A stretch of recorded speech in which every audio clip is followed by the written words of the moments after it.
Okunoonyereza kulaga nti omwaka 2005 we gunaatuukira, bannayuganda abasoba mu bukadde 5 bajja kuba basenguka mu bitundu bye balimu olw'enkyukakyuka mu mbeera y'obudde. Mu kutongoza enteekateeka empya ku mbeera y'obudde wali ku minisitule y'amazzi e Luzira, Margaret Mwebesa, kamisona avunaanyizibwa ku mbeera y'obudde mu minisitule y'amazzi, ategeezezza nti kati embeera y'obudde yeegasse ku njego ez'enjawulo ezireetera abantu okusenguka mu bitundu byabwe, nga y'ensonga lwaki bavuddeyo n'okunoonyereza okufuna engeri y'okugitangira. It is causing movement of people. Climate change can cause movement of people from one location to another because they've lost livelihoods, they've lost their property, they've lost, so they move to better areas where they can have a sustainable livelihood. Ebitundu okuli Kampala ne West Nile ebisingamu abanoonyi b'obubuddamu binokoddwayo ng'ebitundu ebinaasinga okukosebwa enkyukakyuka mu mbeera y'obudde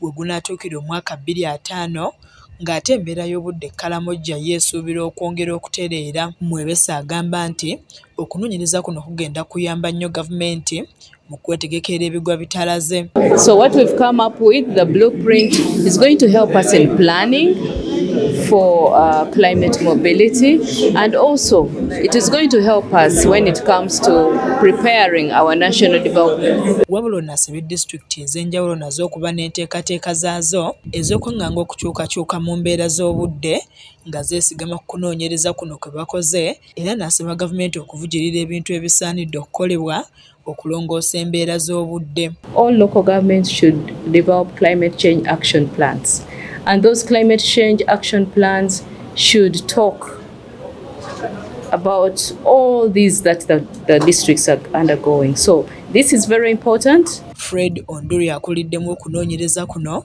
agamba nti okunoonyereza kuno tekugenda kukoma ku mpapula, wabula kwa kuva mu bibala ntoko naddala okutaasa abantu mu bitundu ebisingamu enjega ng'ebyebudduda ne bundibujjo ewatera okubeera okubumbulukuka kw'ettaka. It will also guide governments in selecting or prioritizing interventions in various sectors which are affected, and also making sure that the affected communities are well taken care of. Frank Chiddu yakusakidde emboozi eno ku KSTV Agaleero.